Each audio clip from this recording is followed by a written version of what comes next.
Today I'm going to be sharing my top 10 healthy hair care tips. These are all natural, easy to do, and most importantly, you don't need to spend any extra money. Hi and welcome back to Red Curl Vegan. Thanks for joining me in today's video. My name is Meg if you're new here, and so today I'm going to be sharing with you my top 10 naturally healthy hair care tips. I've mentioned these in two previous videos at the very beginning of when I started my channel, just over 6 months ago, so I thought I'd come on and do an updated video where I put all of them in together. I'd also like to think that I'm a little bit more confident on camera now than I was all the way back at the start. So yeah, I just wanted to bring them into one video today. I hope that you found these helpful, so let's get right into it. So number one is a big one, and that is definitely to avoid heat. So I used to straighten my hair every single day, and at the time it was also bleach blonde, so it's taken me many years to get it back to its original colour, its natural curly state, and to a healthy length as well. So this is anything from blow dryers, hair dryers, straighteners, curling tongs, anything that is electrical that involves putting heat on your hair. Try to avoid it at all costs, and if possible just cut it out altogether.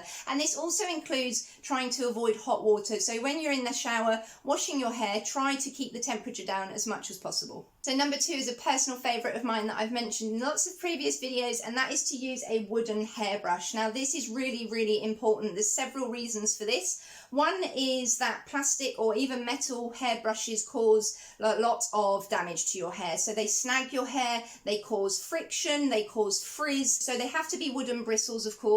The handle itself wouldn't actually make much of a difference, so the bristles have to be wooden as well, and it just naturally massages your scalp, so it naturally exfoliates and stimulates the hair follicles, and it's just so much better than plastic. It's already obviously also much more environmentally friendly, and it also helps to absorb the natural sebum in your scalp and to distribute it down to the lengths of the hair, which a plastic, synthetic, conventional hairbrush wouldn't do. So a wooden hairbrush and also a wooden comb is another thing that I use. Is definitely a much better way to care for your hair. Number three is to use satin pillowcases over cotton ones. These are the two satin ones that I own. I do also use some silk ones, which I've mentioned in a previous video. I wasn't aware at the time, they were gifted to me for Christmas, that they aren't ethically made and they're also not vegan. I wasn't aware of this at the time. I am now, but as they were a gift, I will continue to use them, or I'll possibly donate them. But so yeah, from this point on, I wouldn't recommend silk, so I would recommend satin. These are looking a little bit old now, but they just create less friction, they cause less frizz because they don't absorb moisture from your hair like cotton does.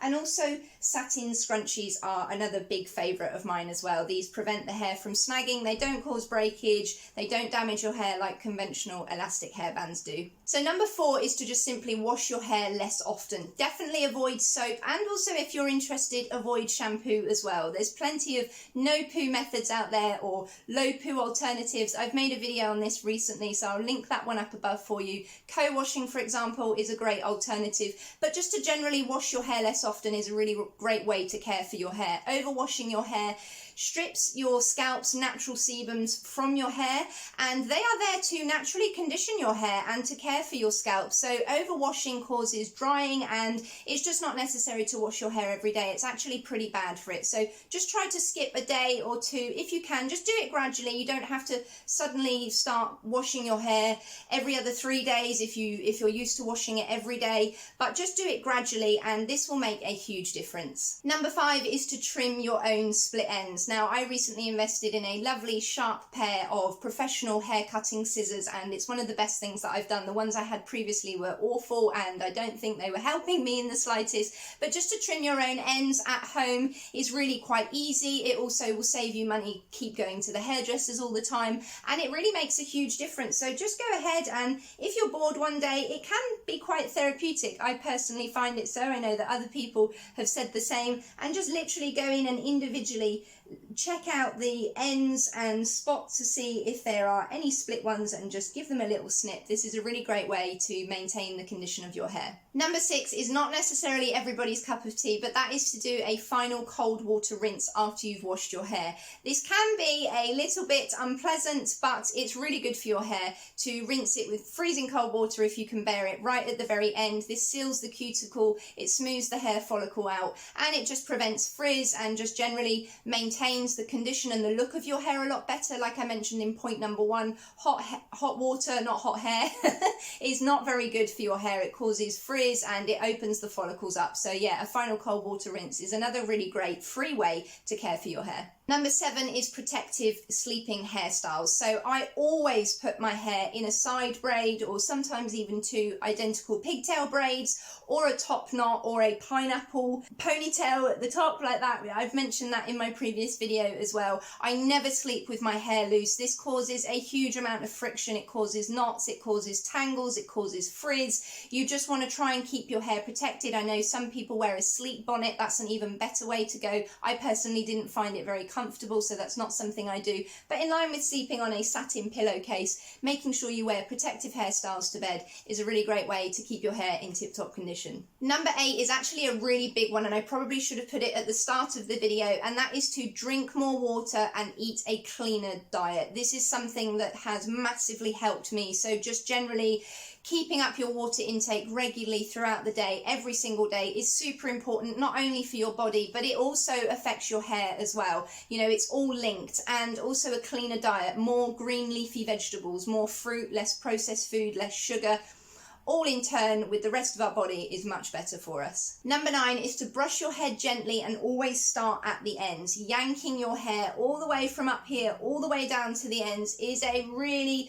good way to lose a lot of hair. It pulls your hair out, it causes breakage, it's just not very good. So just start at the ends, just go gently and just work your way up. If you start at the top, you're just going to pull massive tangles and massive knots all the way through to the bottom, and it's going to cause a lot of hair loss. So just start gently, gradually work your way up. Brush gently, like as if you were treating your hair like silk, and this is a really great way to keep your hair healthy, and of course it's free. And then finally, number 10, another top favourite of mine, is to avoid artificial hair products. This is really, really important. Things such as hairsprays and certain gels and mousses. Just try and opt for a natural oil such as argan oil, which is what I use myself. I use it on my skin and then I use it occasionally on the ends of my hair as well. But artificial hair care products can be very toxic. They can be very drying. They contain alcohol. They're not environmentally friendly and they're not good for your hair. So just try to opt for more natural ones. You can use natural alternatives like aloe vera gel, flaxseed gel. You can use argan oil. There are lots of natural alternatives that are far better for your health and most importantly for your hair. So there you have it. They were my top 10 naturally healthy hair care tips. I hope that you found these helpful. If you did, please make sure to give this video a thumbs up and go ahead and subscribe to my channel if you haven't already. It means the world to me. Thank you for joining me in today's video. Also feel free to share this video if you think that it would be helpful to somebody else, and make sure to hit that notification bell to see more videos from myself. In the meantime, take care and stay safe, and I'll see you soon. Bye.